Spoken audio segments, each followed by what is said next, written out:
பக்தி ஒளி நேயர்களுக்கு அடியன் கோவிந்த பட்டரின் கொடானு கொடி நமஸ்காரம். உங்க வீட்டுல, அதாவது எல்லார் வீட்லயும் புதுமனை புகு விழா அப்படின்னு ஒண்ணு நடக்குமா? கிரகப்பிரவேசம் நடக்குமா? அதுல ஐயர் என்ன பண்ணுவாரு?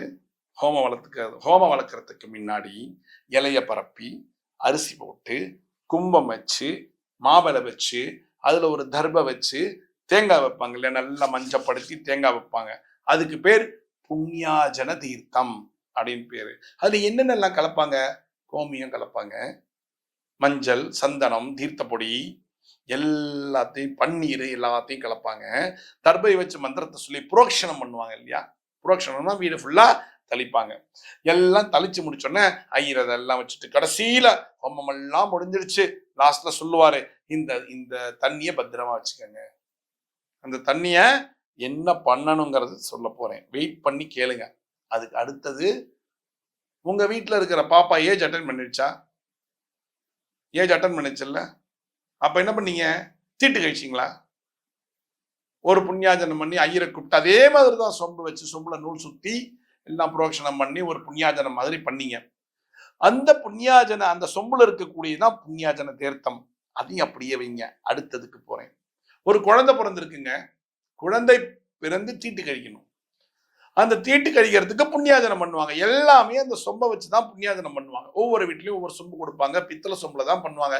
இதற்கு பேர் புண்ணியாக வாசனம் அப்படின்னு பேர். ஏன்னா அப்படின்னா சுத்திப்படுத்துறது, உங்க வீட்டை நீட் பண்றது அப்படின்னு ஒரு அர்த்தம். அதுல முதல்ல சொன்னதுக்கு போலாமா? கிரகப்பிரவேசத்துல புதுமனை புகு விழாவில் ஒரு புண்ணியாஜனம் பண்ணும்போது சொம்புல தீர்த்தத்துல இத்தனை திரவியங்கள் சேர்த்தாங்கல்ல, அதை என்ன பண்ணணும்? அவர் ஒண்ணு சொல்லுவார், இத சிங்க்ல கொட்டிடுங்க, இத சாக்கடையில கொட்டிடுங்க. கொட்டக்கூடாது. சாக்கடையில கொட்டாம வேற ஒரு விஷயம் சொல்லித்தரேன், அதை செய்யுங்க. ஏன்னா அத நீங்கள் குளிக்கிற தண்ணியில, இப்போ வீட்டுல 5 பேர் இருக்கீங்க, கிரகப்பிரவேசம் பண்ணீங்க, 5 பேர் இருக்கீங்க, ஆளுக்கு குளிக்கிற தண்ணியில கொஞ்சம் கொஞ்சம் ஊத்திக்கோங்க. நான் சவர்ல குளிக்கிறவங்க, நான் எப்படிங்க ஊத்திப்பேன்? கொஞ்சோண்டு சொம்புல தண்ணி எடுத்து மேல ஊத்திட்டு அப்புறம் ஊத்துங்க. வாளியில பாத்ரூம்ல வாளியில குளிப்பேன்னா வாளியில அந்த சொம்பு தருத்த 5 பேருக்கும் வரா மாதிரி. ஏன்னா அதுல மந்திர சக்திகள் இருக்கு. மந்திரத்தை உள்வாங்கிய சக்தி தண்ணிக்கு இருக்கு. அப்ப அந்த தண்ணியை நீங்க என்ன பண்ணணும்? அந்த தண்ணியோட தண்ணியா புண்ணியாஜன தண்ணியா அதை சேர்த்து நீங்க குளிச்சீங்கன்னா உடல் ஒரு தனி வைப்ரேஷன் ஆகும். சரிங்களா? கீழே கொட்டக்கூடாது. சாக்கடையில கொட்டினா அத்தனை பாவம், சிங்க்ல கொட்டினா அத்தனை பாவம். இது மாதிரி பண்ணுங்க. அதுக்கு அடுத்தது ஏஜ் அட்டன் பண்ண புண்ணியாஜனம் சொன்னா, அந்த ஏஜ் அட்டன் பண்ண புண்ணியாஜனத்தை, அந்த தீர்த்தத்தை அந்த பொண்ணு மட்டும்தான் குளிக்கணும். வேற யாரும் குளிக்க கூடாது. அந்த பொண்ணு குளிக்கிற தண்ணியில இந்த புண்ணியாஜன தீர்த்தத்தை சேர்த்துட்டீங்கன்னா அந்த பொண்ணு குளிச்சிடும். சரிங்களா?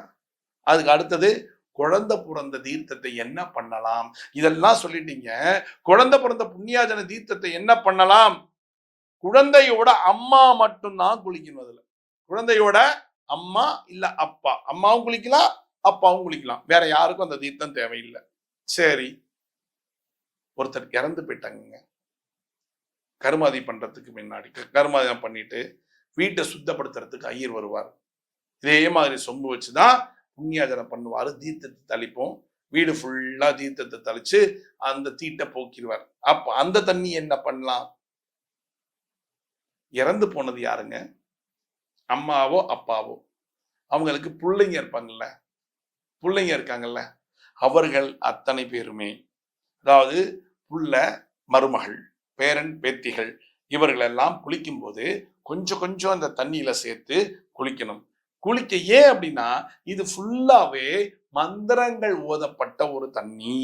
அந்த மந்திரங்கள் ஓதப்பட்ட தண்ணி நாம மேல விழும் பொழுது நமக்கு ஒரு நல்ல ஒரு வைப்ரேஷனை உண்டாக்கக்கூடிய சக்தி அந்த தண்ணிக்கு இருக்கிறது.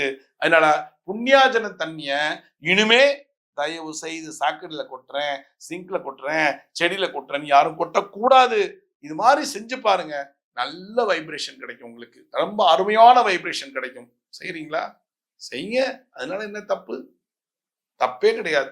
ஒரு விஷயம், நல்ல விஷயத்தை யார் சொன்னாலும் அதை எடுத்துக்க வேண்டும்.